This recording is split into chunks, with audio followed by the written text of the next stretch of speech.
The room was quiet for a second after Daniel finished speaking. Then someone laughed. Not loud, just enough to spread.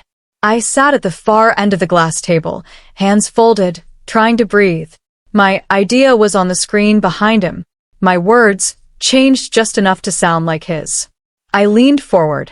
I think there's a small detail. Daniel smiled without looking at me. Emma helped brainstorm early, he said. But we refined it. A few people nodded. One investor chuckled. It's cute, he said. Cute. I felt heat rise in my chest, but I kept my face still. I had spent 2 years building that model. Nights. Weekends. Notes on napkins. Then I noticed something. Slide 12. My original chart was there, but one line was missing. The key line. The one that made it work. I stared at Daniel. He didn't notice me. He was already moving on, confident, smooth, proud. The meeting ended with polite applause. As people stood, I stayed seated. My mind wasn't on the laughter anymore. It was on that missing line. And one question that wouldn't leave me alone. How did he get my files? We didn't speak in the car at first. The silence felt heavier than any argument. Daniel tapped the steering wheel like nothing had happened. When we got home, I set my bag down and turned to him. Why did you present my idea as yours? He sighed like I was being difficult. Our idea, he said. We're married, Emma. That wasn't what you said in the room. He shrugged. It's just positioning. Investors need one voice. His tone was calm but cold. Not the man I used to know. I built that, I said quietly. And I made it better, he replied. The words hit harder than the laughter. I didn't argue again. I just nodded and walked to the bedroom. Later that night, I opened my laptop. I wasn't even sure what I was looking for. Then I saw it. Recent activity. Files opened at 2:13 a.m. I was asleep at 2:13 a.m. My hands went still on the keyboard. The access log showed the device name. Daniel's laptop. I didn't wake him. I just sat there, staring at the screen, reading every detail again and again. My files. My drafts. Opened. Copied. Edited. At 2:13 a.m., I felt something shift inside me. Not anger. Not yet. Something quieter. Clarity. The next morning, I made coffee like usual. Daniel kissed my cheek like nothing had changed. I smiled back. Then I went to my desk. I copied everything. Every version of the idea. Every timestamp. Every edit. I saved emails, notes, voice memos. I labeled them by date. I didn't rush. I didn't panic. I just worked. By noon, I had a full record. Clean. Clear. That's when I saw it. A calendar invite on his shared screen. Investor pitch. Round 2. Tomorrow. I leaned back in my chair. He wasn't done. He was just getting started. And this time, I knew exactly what he was doing. The next day, Daniel introduced me to her. This is Chloe, he said, smiling too wide. She's helping us scale. Chloe was young. Confident. She shook my hand like she already knew me. I've heard a lot about your early drafts, she said. Early drafts. I forced a smile. That's interesting. She laughed lightly. Daniel shared some notes. Really insightful. My notes. I watched them talk. They used words I had written months ago. Phrases I had tested, changed, refined. But now they sounded like his ideas. I wasn't part of the conversation. Not really. I stood there like a guest in my own work. Later, I checked my email. There it was. A message from Daniel to Chloe. Subject: ownership structure. I opened it. Moving forward, I'll be listed as sole founder. I didn't read the rest. I didn't need to. I closed the laptop slowly. This wasn't confusion. This wasn't teamwork. This was something else. And now I could see it clearly. I sat at the kitchen table that night long after Daniel went to bed. The house was quiet, but my mind wasn't. I thought about every step that led here. Every time I shared an idea. Every time he said, "That's smart." I had trusted him. That was the part that hurt the most. Not the idea. Not the meeting. The trust. I opened my laptop again. This time I didn't look for answers. I started building a record. I saved emails, screenshots, drafts, messages. every proof of where the idea came from. From me. From the beginning. Then I opened one more email. Daniel to an investor. I developed this model over the past year. I stared at the sentence. No mention of me. No hesitation. Just a clean lie. I leaned back in my chair. Something settled inside me. Not fear. Not doubt. A decision. If he wanted to rewrite the story, I would make sure the truth was still there. Waiting. Dinner felt different that night. Daniel talked about growth, about scaling, about next steps. I listened. Then he looked at me. You've been quiet lately. I'm thinking, I said. About what? I paused. The idea. He smiled, but it didn't reach his eyes. You worry too much. That's your problem. My problem. You don't think big enough, he said. You build things that are safe. Safe. I nodded slowly. Then I stood to clear the plates.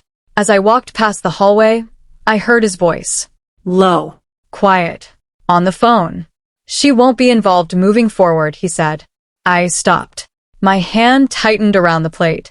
She's not ready for this level, he added. There was a pause. Then a soft laugh. I didn't move. I just listened. Then I walked back into the kitchen like I heard nothing. But something inside me had changed. I wasn't part of his plan anymore. And for the first time, I realized I didn't need to be. The next morning, I stopped trying to explain myself. I stopped asking questions. I stopped correcting him. Instead, I watched. Daniel moved fast now. Calls. Meetings. Late nights. He was building something. Something that looked like my idea. But I knew better. It wasn't complete. It was missing the one piece that made it work. I opened my old files and reviewed everything from the start. Every version. Every change. That's when I saw it clearly. The flaw. He had removed the part that handled long-term growth. Without it, the model would break under pressure. Not at the start, but later, when it mattered most. I leaned back in my chair. He didn't see it. Chloe didn't see it. No one did. Except me. I closed the file and smiled just a little. I wasn't angry anymore. I was focused. And for the first time since that meeting, I felt in control. I spent the next few days quietly rebuilding. Not from scratch. From truth. I fixed the gaps. Strengthened the weak parts. Made it clearer, simpler, stronger. I didn't rush.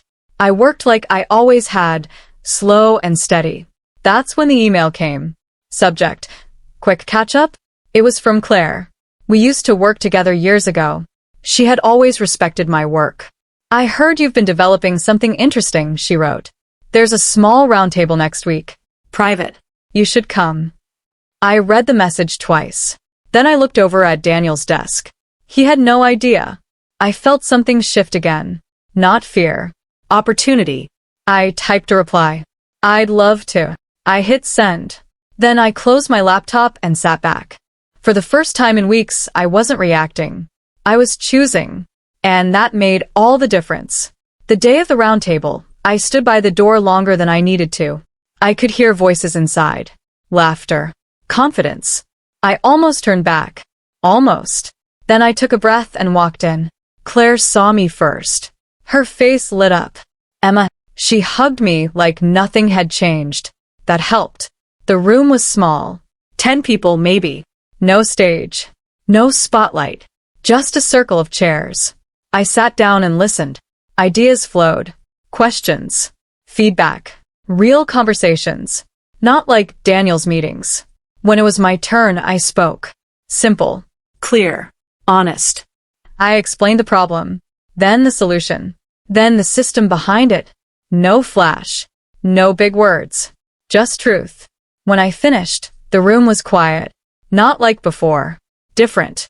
Someone leaned forward. That's solid, he said. Another asked, have you tested this at scale? I smiled. Yes. Then came the question I wasn't ready for. Are you connected to Daniel Carter's company? I paused. Just for a second. Then I answered. No. The tone in the room changed after that. People leaned in. Questions got sharper. More focused. They weren't just listening anymore. They were interested. One woman took notes as I spoke.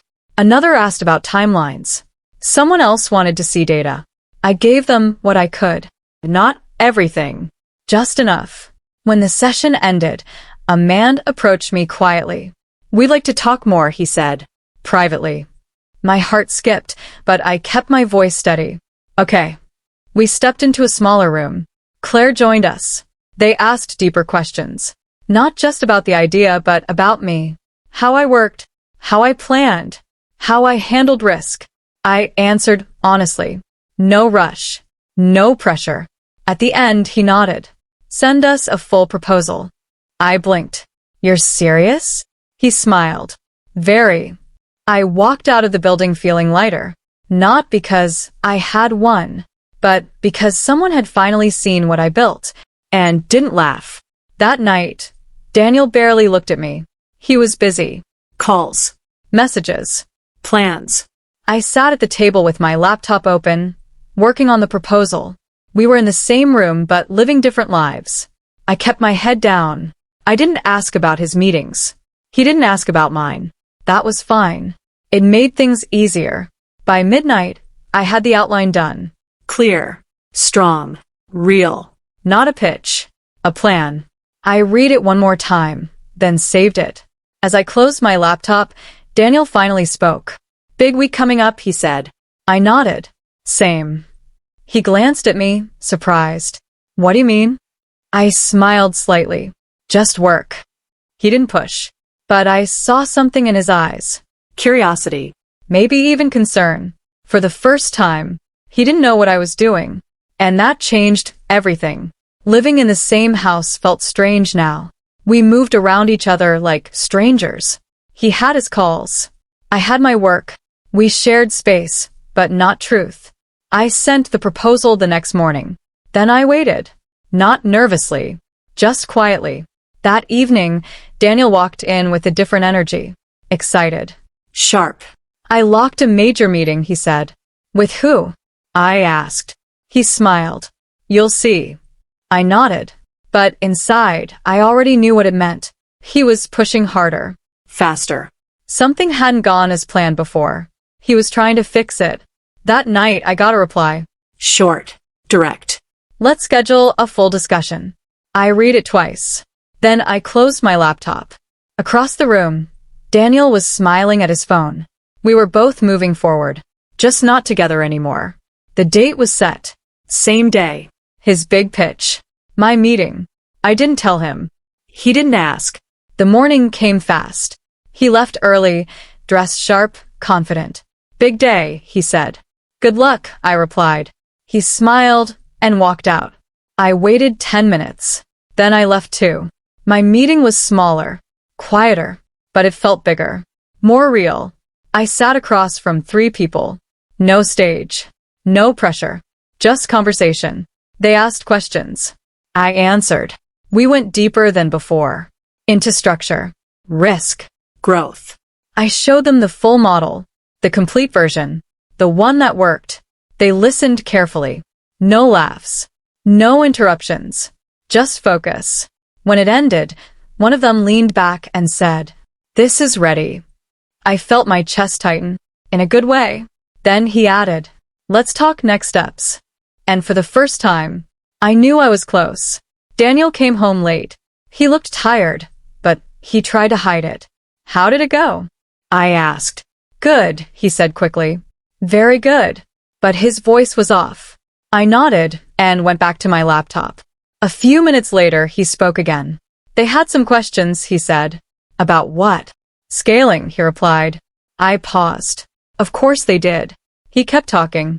Nothing major. Just details. I didn't respond. I didn't need to. I already knew where it would lead. Later that night, I got another message. "Can you send a full financial breakdown?" I smiled. They weren't doubting me. They were moving forward. I opened my files and got to work. Across the room, Daniel stared at his screen. Silent.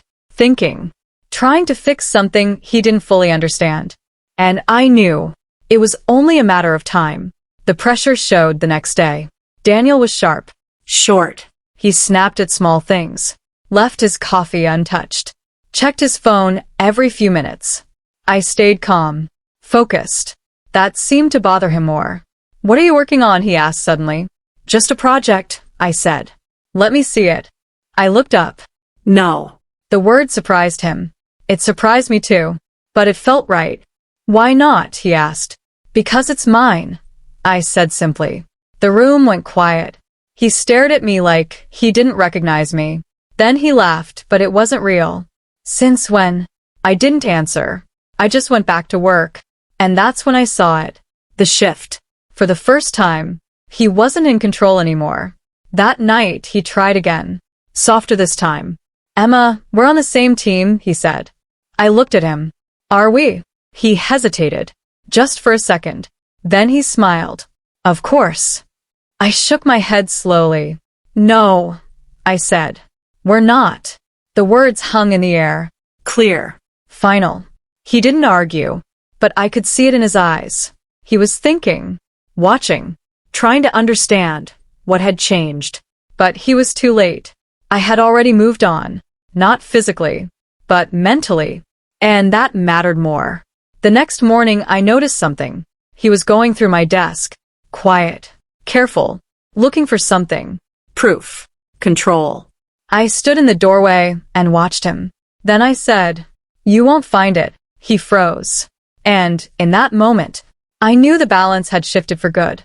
He didn't deny it. He just straightened up and faced me. What are you doing, Emma? He asked. Working, I said. Behind my back? I almost laughed. But I didn't. I just looked at him. You mean like you did? He flinched. Only a little. But I saw it. This is different, he said. No, I replied. It's not. The silence stretched. Heavy. Then he shook his head. You're making a mistake. Maybe. But it was mine to make. I didn't argue. I didn't explain. I just walked past him and out the door. I had a meeting. And for the first time, I didn't feel guilty. The news came fast after that. Daniel moved up his launch. Earlier than planned. Too early. I saw the signs right away. Rushed updates. Incomplete data. Missing steps. He was panicking. Trying to prove something. Fix something. But rushing only made the flaw worse. That afternoon, I got a message. From one of his partners. Can we talk? I read it twice. Then I replied. Yes. We scheduled a call for the next morning. I closed my laptop and sat back. This was it. Not revenge. Not anger. Just truth finding its way out. And I was ready for it. The call started simple. Small talk. Polite questions. Then it shifted. We have some concerns, he said. About what? I asked. Ownership, he replied. I stayed calm. Careful. What kind of concerns? He paused. Your name came up, he said. I nodded, even though he couldn't see me. That makes sense. There was silence on the line. Then he asked the question. Did you build this? I took a breath. Yes, I said. No anger. No drama. Just truth. Another pause. Then, can you prove it? I looked at my folder. Every file. Every date. Every version. All there. Waiting. Yes, I said. And just like that, everything changed. I sent the files that afternoon. Clean.